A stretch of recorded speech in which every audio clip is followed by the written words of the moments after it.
So I actually took a beat that I made, um, and I'm throwing those audio clips into the FL Studio so that you can hear some of the different effects that are available to you using the stock plugins, and then using that also for automation. So with the focus on automation, because that is going to be the project, we will start with these.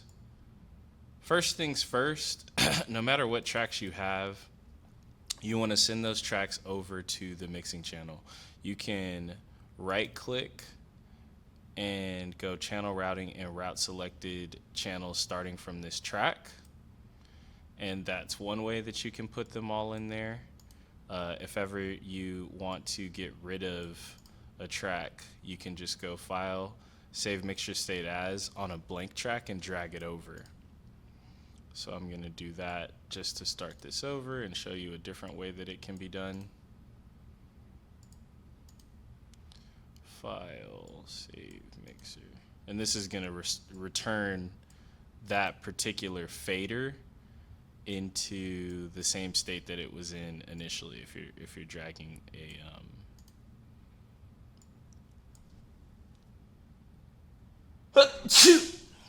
this is going to return that track to the same state that it was in prior to me dropping the track in there. So we are dealing with the mixer right now. As you can see on the channel rack here, there are numbers. So if you wanted to return everything back to its original place, you could do that. Similarly, what I'm trying to show you is that you could also just go ahead and put a number for each one. 1, 2, 3, 4. But I personally find, you could also do a track by itself too. So that's another thing. So let's say that nothing was routed to anything. You can just do one track and say channel routing, route selected channels to this track. And then it would put the 808 on that track. But you can highlight all of these, go here. You're going to right click on insert one, channel routing, route selected channel starting from this track. Okay, so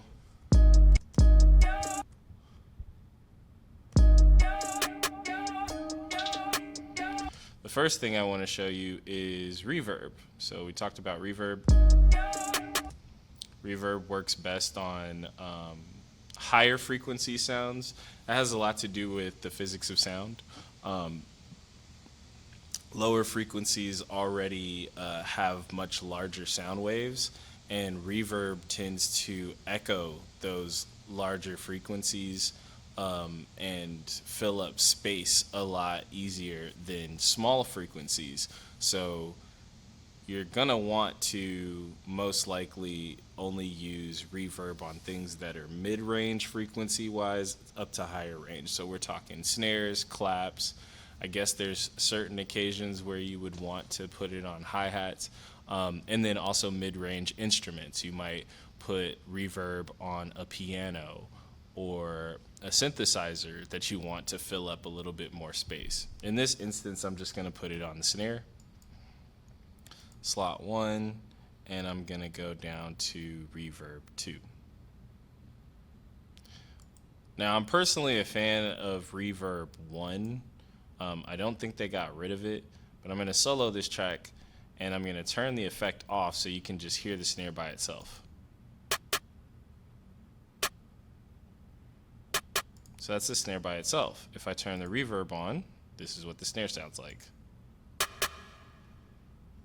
See how it kind of creates a space? And I can play up that space in a number of different ways. I can drop the dry, and the dry is going to be the main signal of the sound previously. So I can drop the dry down. So it's just left with the reverb of it. Wet is the reverb. And I can also change the size of the space that the reverb is digitally creating.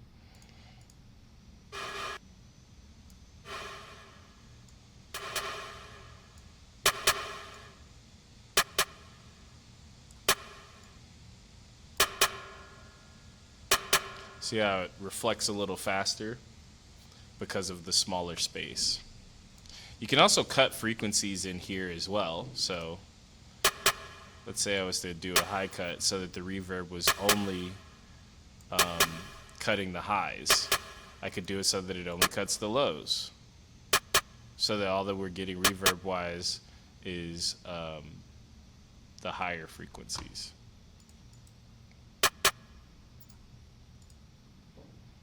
There are a couple of different presets that you can set it to. It can set it to a cathedral.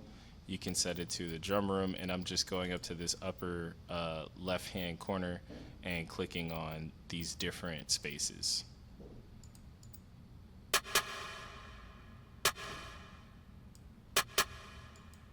Okay, so that's how you use reverb too.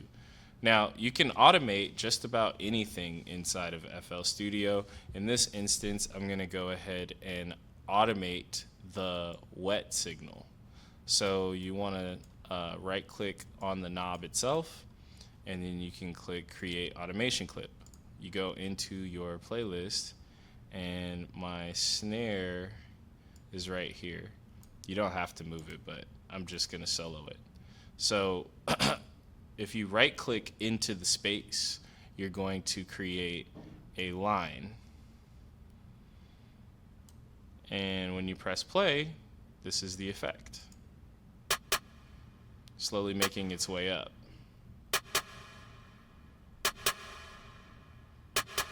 And if you look, the knob is slowly going up.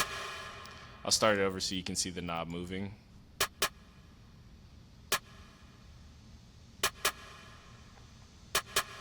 That knob is going to move in correspondence to what I do to the automation clip. I can change it like this. I can make all types of different shapes. If you right click on the spots, it'll allow you to make curves, and you can bend and all of these different things until you get the automation to be exactly how you want it to be. So I can just bend it like that, or I could do these different styles, and now we'll look at what happens to the wet dial when we press play.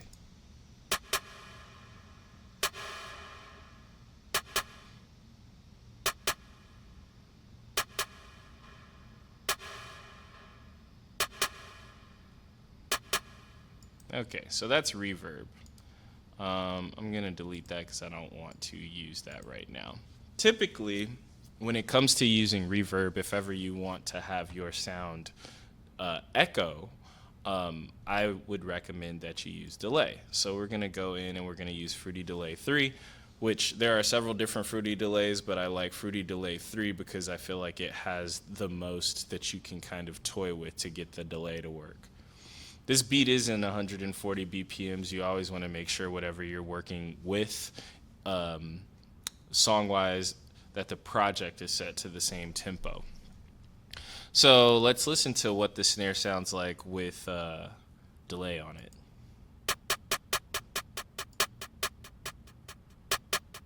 And you can play with the wet knob. That controls how much volume the effect of the delay is going to leave behind.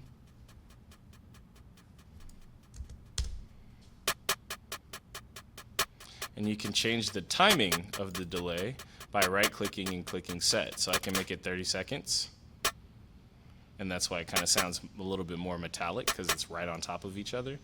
I can change it to 32. Let me see. Maybe I did 32 already. Yeah, I could switch it to 16ths.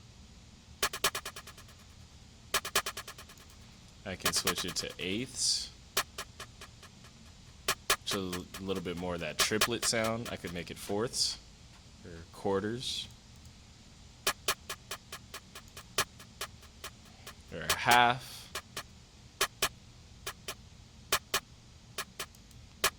I can make it a 16th dotted. So that's definitely more of your triplet sound.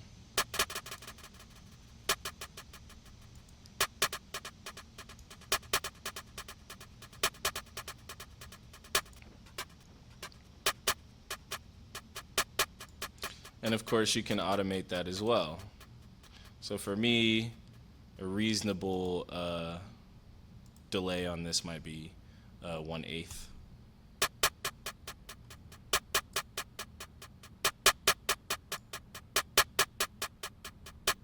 I guess theoretically, I wonder. Yeah, it looks like you could automate the delay time too if you wanted. So I'm just gonna do that just to play around with it. Okay, I'll bring my delay down here. And if you ever want to save like a space, like if you like a certain value with your automation clip, you can right click where it is, where you like the value, and just click copy value. So when I put all of these different values in here, right? If I wanted to get it back there, I could just right click and then put paste value, and it'll bring it right back down to what the other one was. In this instance, though, I would prefer to delete some of these spots because I want you to hear what it would be like to automate a delay, which it could sound like. Let me change this from double curve over to smooth and see what this madness is gonna sound like.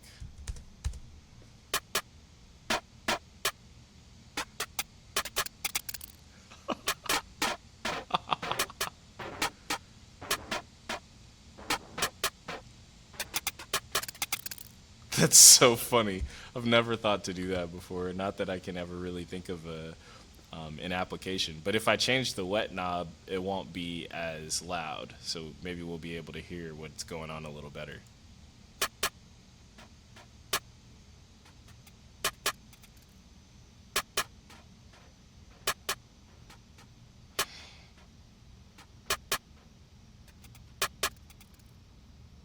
Okay. So that's what it would be like to automate delay. And to make things a little bit more normal, because I don't really want to automate the delay itself, I strongly recommend that when you do want something to echo, like if you're putting this on vocals or something, you might want to put the delay first and then the reverb to give it the space that you're seeking. So in this instance, I'm actually going to get rid of this delay automation and the reverb automation, and I'm going to put the delay on there. I'm going to set it to I guess I'll set it to 1/8. Let me hear how that sounds again. Okay, and I'll put reverb on that afterwards.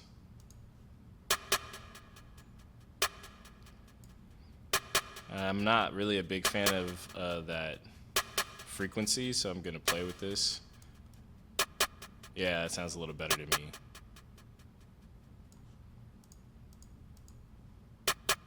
And maybe I don't want it so much, so I'll turn it down to wet. So I'm just getting the space. If I put that together with the 808, oops, I just want a solo. If ever you want a solo, just right click those green dots. No, I have it muted.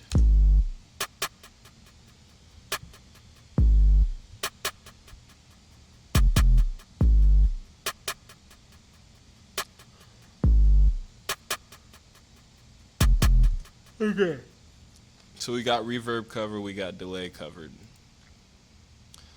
Let's say that you want to distort a sound. You can click on, let's distort the 808. We've been doing a lot of stuff on the snare. So generally when you distort something, you might do it to add some sort of texture to it. Distortion works really well on low frequency items, so like kicks, 808s. I distort my 808s a lot. I feel like it gives it a little bit better timbre sometimes. So in this instance, I'm gonna go ahead, and there's a couple different ways you could do it. You could use limiter, and I'll right click the limiter, go to presets, and go to max loudness, slight saturation. Listen to the difference.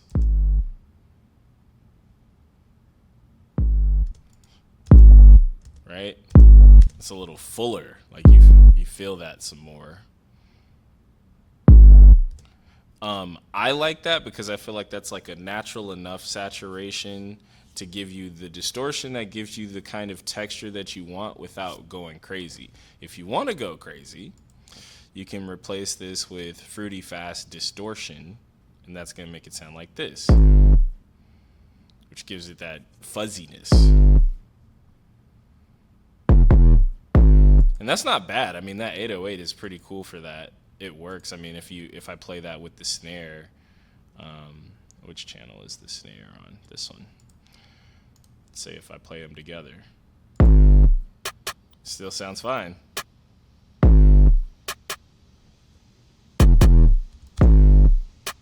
These are those vocals.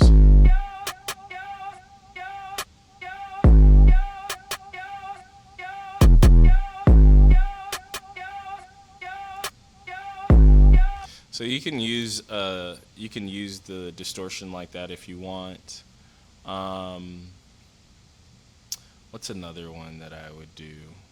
Let's distort the vocals just so you can hear what those sound like distorted. So I just turned that sound off there. Let's put it on the vocals. I'll go with the fast distort and see what happens.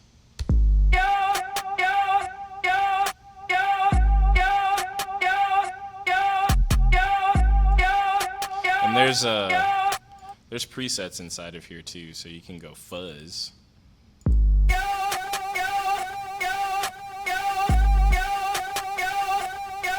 That makes me kind of want this to be distorted now. Yeah. I'm gonna distort the snare too, why not?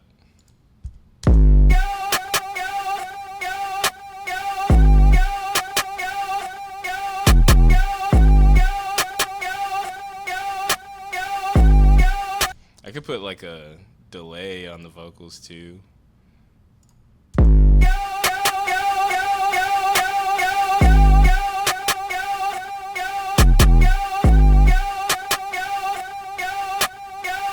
Oh, and actually I think the way that I designed these, I put the delay on it, but I clicked on ping pong, and that's actually what allows it to delay from one ear to the other.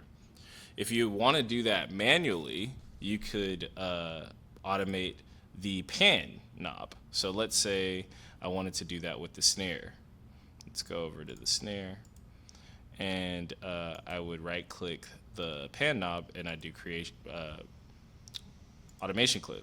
So in this instance, I could move, so this is the middle. So I want to keep the middle. I'm going to right click this and click copy value. That way I can always go back to the middle that I want. See how it lifted up a little bit? I can just right click that and click paste value so that it's still in the same space.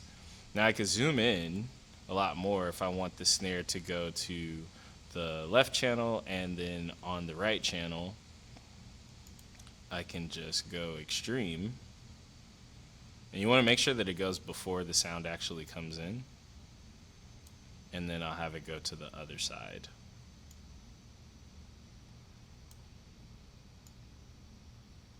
Let's see how that sounds. So it's going right, left.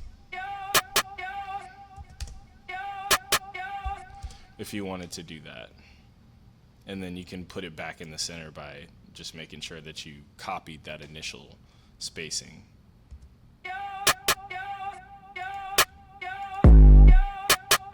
And then it goes back in the middle.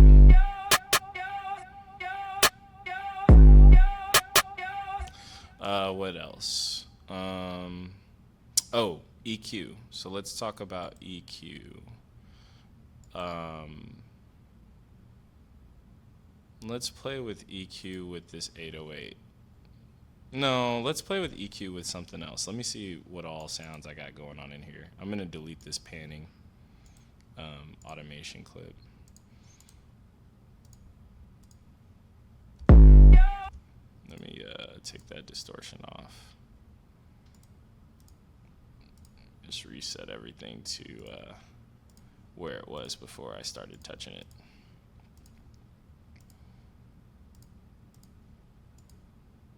Okay.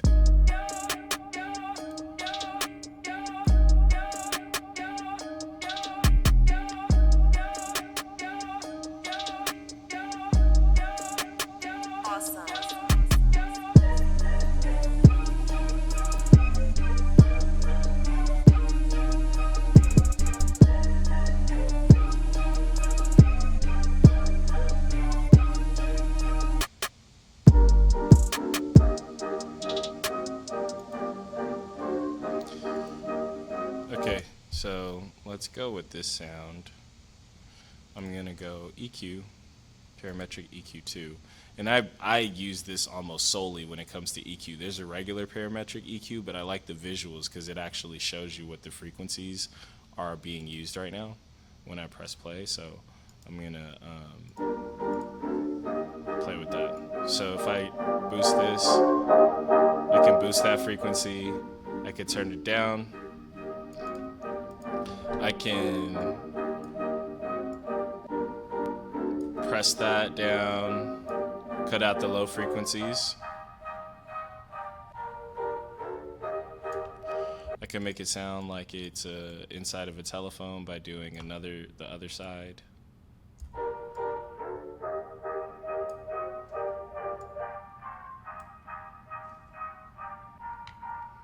Now let's say I wanted to automate that and I didn't want to move the frequencies, but I just wanted to automate that effect. Instead of doing these knobs individually, I could actually just automate this knob itself and create a automation clip on that knob itself. That way, let's say I wanted to start my beat off or I wanted to do some sort of transition with it, I could just right click this, go hold to make it a square. So the next time that it gets to bar number 5, it will sound normal. So let's try that out.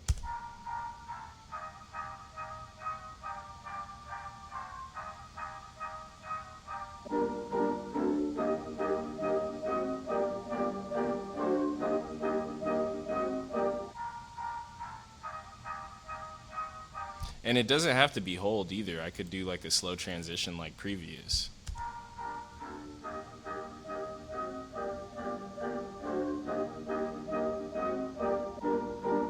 But you could similarly just go ahead and do automation of just the lower frequency if you wanted.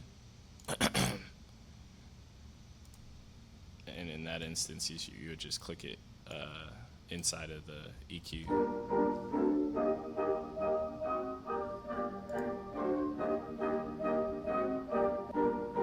Now the reason it went away is because I was actually turning off the parametric EQ effect by itself. If I kept it on, like this for example, the sound itself would disappear because I'm taking all the low frequencies out all the way until I go past the high frequencies.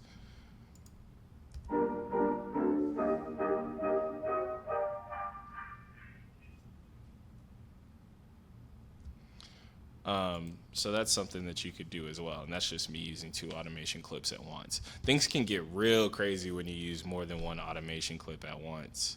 And then there's some things that have built-in like automation type situations, like the love filter. So let me delete these because I do not need this, and I'll delete this as well. And then I'm going to delete these from here, and I will delete this effect itself. Fruity Love filter, I'm going to open that up, and it has presets. One of my favorite presets in here is Simple Triangle Low Pass. So without automation, the Fruity Love filter by itself just does things. So listen to how it does. Sounds just like if I was playing with the EQ.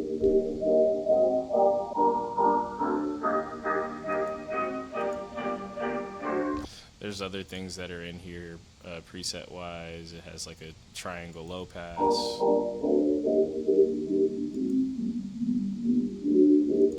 triangle high pass. But I basically just showed you how you could do the exact same thing with the EQ. Just has like a couple other things, and then there's like patterns in here and stuff. I could bit crush it, so now it just sounds like it's super distorted. Could do a self-oscillating low pass. So that's another thing that you could do.